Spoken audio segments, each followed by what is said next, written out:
it was agreed that the time was right for a plan to direct how Georgetown should be fashioned.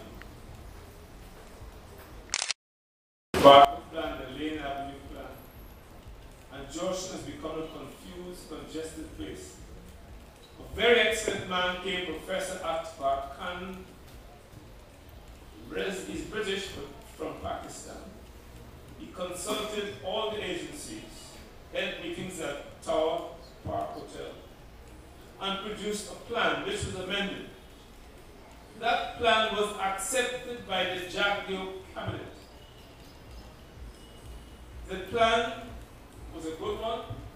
It dealt with one-way streets, the building code, where should be residential area, where should be commercial, what relief congestions, where to put your car park to sell out and all them around Starbuck Market, identify land to the north of the city so that obese people can go there. It was a very thoughtful and good plan, I thought. Except for this one proposal, Cabinet accepted that plan. That proposal, of course, is another story. Professor Khan said this, that any new building going up in the central business district of Georgetown, or any building that will house a large number of persons, that the builder, the owner, should provide either in a contiguous area or on-site in the ground floor, parking for his staff and his customers. The cabinet took out that recommendation, saying it will be a disincentive to the business community. I have known the private sector whisper a word in this question. Whether they are now become minions of the government, I don't know. If they hear, they will speak for themselves. Multi-story buildings going up along Regent Street, Charlotte Street, and nowhere to park. So there's confusion. And even to attenuate that situation, this council proposed two things. One, identifying parking lots in the city and introducing parking meters. We had discussion in the US Guyanese group. We agreed on the details. But when the group came here to sign one Monday morning, the mayor received a letter copied to the town clerk from the Honorable Clinton Collymore, then minister responsible for local government, saying don't proceed. The government is looking at parking. They're still looking 10 years out.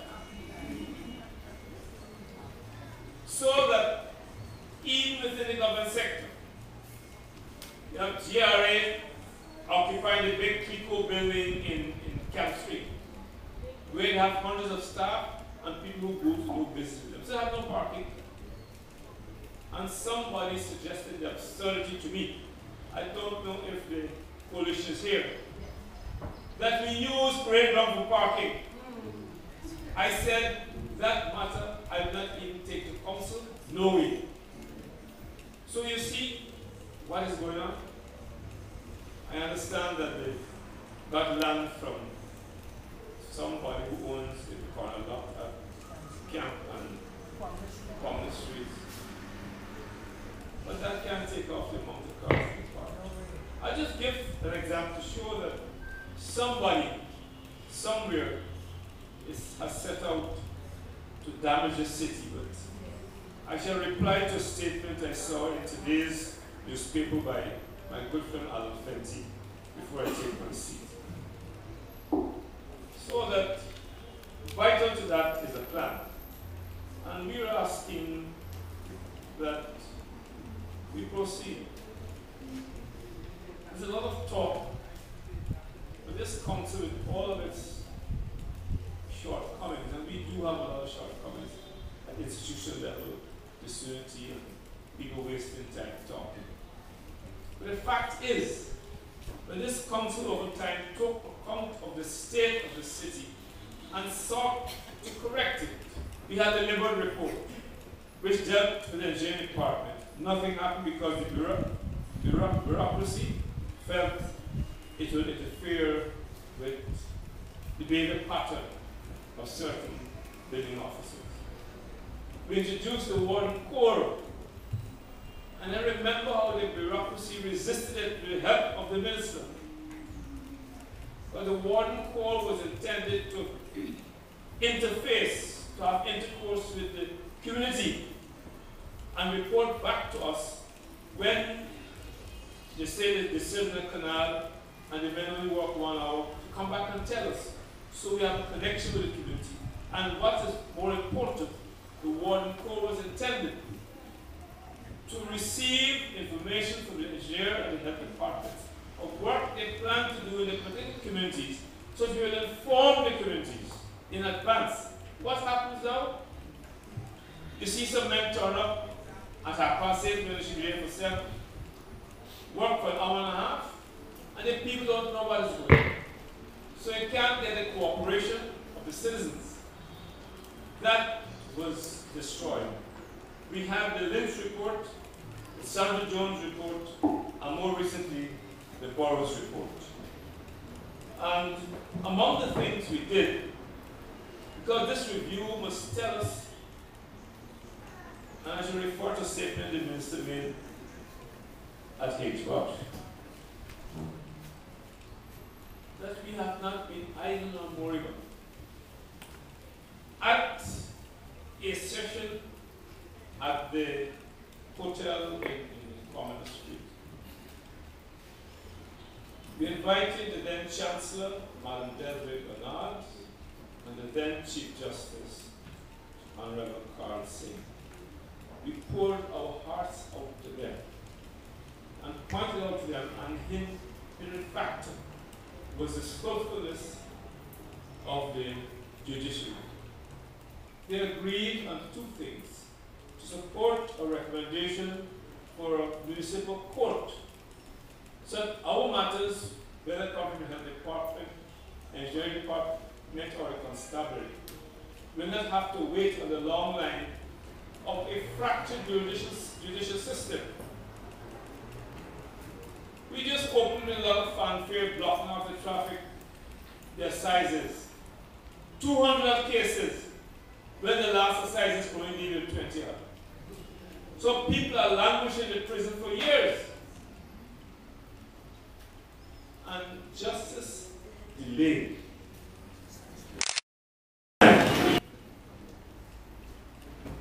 As a temporary measure, we asked for a special magistrate to be assigned to deal with our cases. He was assigned after 2 weeks. Next thing we knew, he's assigned to Rukuni.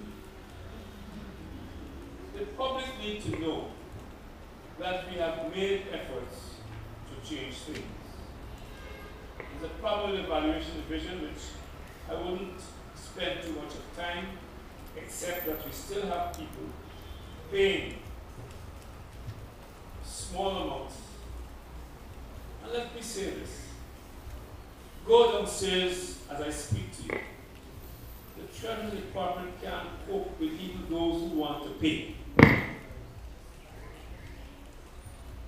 There's not too much the councils can do about it. Because even when we try to appoint officers, the minister, like the old imperial master, decides otherwise. I shall not deal with that today, but at another convenient time. Management. You cannot run a cake shop, or even the vendors on the street, without management. Incidentally, I bring back to council a proposal for us to identify vending spots in the city. People have to apply, the spots are identified, because what is going on is part of corrupt practices that is like a cancer consuming our society. The big ones, the small ones, the big ones, officers. So they steal and get in in corrupt practices based on their opportunity. When the Holy Book said, "Thou shalt not steal," it didn't say it was to steal my pen or $10 million. Thou shalt not steal. So very often we brutalize a young man for snatching a chain, but those who steal in millions are at cocktail parties, enjoy their mansions in Miami. Where are the religious leaders? Thou shalt not steal. So why persecute one set of people for doing the same thing that the big ones like Roger Khan? Things are not unimportant to us as we seek to advance the welfare of the city. And therefore, we again are pleading. I'm a peaceful person, basically. We want peace, but not as peons and subordinates. We visited my colleague here in Commerce Street, where a little boy said a certain senior officer gave him permission to hang up clothes on somebody's store. So they brutalized the boy because he told the truth. Out of the lips of babes, he heard the whole story. So that when we propose this benefits, we should put an end to this corruption which apparently takes place by some vendors, some who are here and they don't want to talk because they're frightened. You must not have to give a small piece to anybody. So we shall deal with that this year and hopefully settle this problem we have this year. 5 senior officers have been dismissed by the ministry. I am not prepared to comment on that except to say we have for years been struggling against growth. Whether they're copying from other people, I don't know. A certain officer got very upset with me, but since this is my meeting, I can't stop with the copy. My concern is, yes, left to me and some of us, those officers will be set up a long time. But there is an American show called Different Strokes for different folks. What kind of society we live in, where it appears that only one set of public officers are penalized? When these officers steal a few billions, those who steal billions. I didn't hear somebody mention NCL. I don't hear too good. Both my sight and my hearing and some of my other faculties are impaired because of it. But I am not completing this option.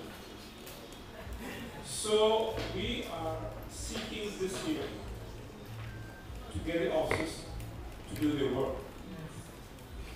As we proceed, it is inconceivable to believe that we can function properly with 5 officers off the job.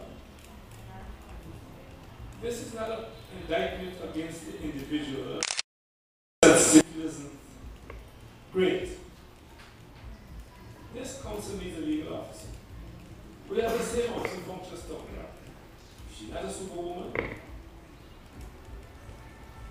Huh?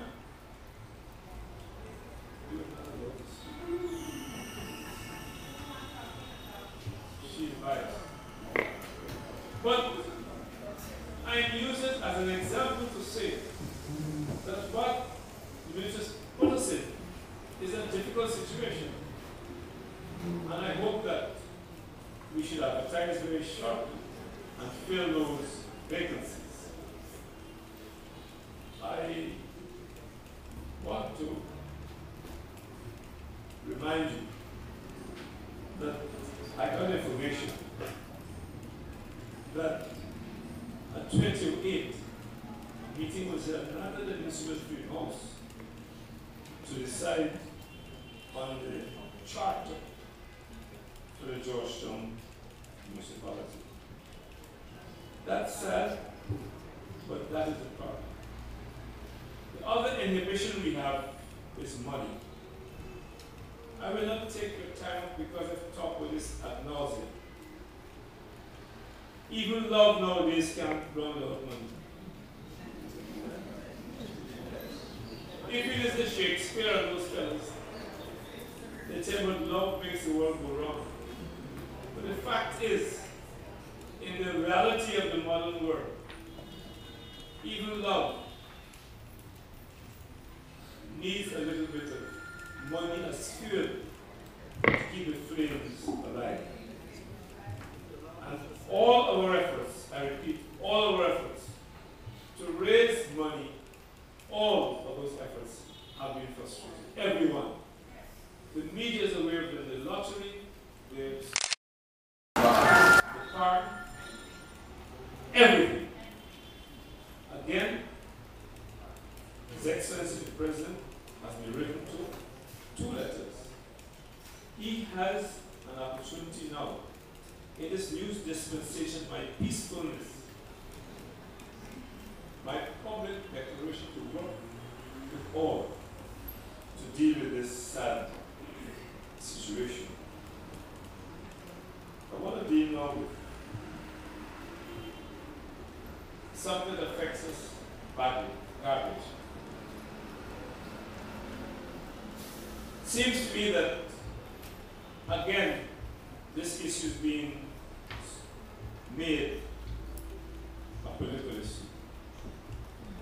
The Honorable Bishop or Archbishop, I'm not too sure, who knew what Jesus Christ would do, along with Minister Whittaker, in the presence of, we are disappointed. The council's not interested. He's a woman. Not interested. Problems. Then he goes on to say, well, I don't know where this from me. The mayor has the mayor come here to inquire why these trucks are not working. I've been there 14 times. And the vulgarity is, the minister invites the town clerk, the engineer, and the officer to go and visit, but not the mayor. The people that elected town clerk and engineer elected the mayor and councillors. That is the structure of our democracy, even though it was a few years ago. But the same minister has the audacity to publicly state, to ask the rhetorical question, has the mayor been there? I've not only been there, as recent as Monday, the engineer and the officer responsible for the workshop on this issue. I've asked for a written statement, but they don't want to write. Why? Those trucks we got, first of all, they're not new. They're not reconditioned. They're second-hand trucks. And ladies, you know what happens when you get a second-hand one.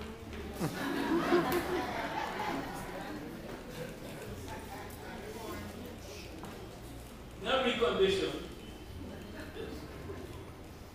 And by information which the engineers can speak now if they want fearlessly, that we were persuaded, open verticals, to buy trucks for which we don't have the capability, either human or mechanical, to service them with common features which are alien to the workshop, or send these people away, or provide us equipment.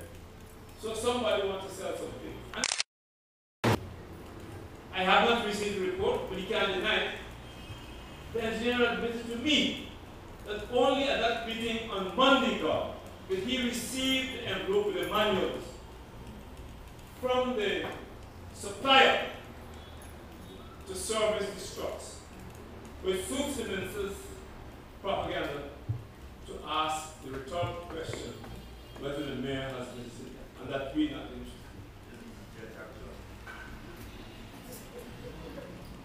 And so, on this question, perhaps, the officials can tell the public that I don't have secrets. What is the story behind these trucks? But let me say something. And this is most important for the public and the media. In 2002,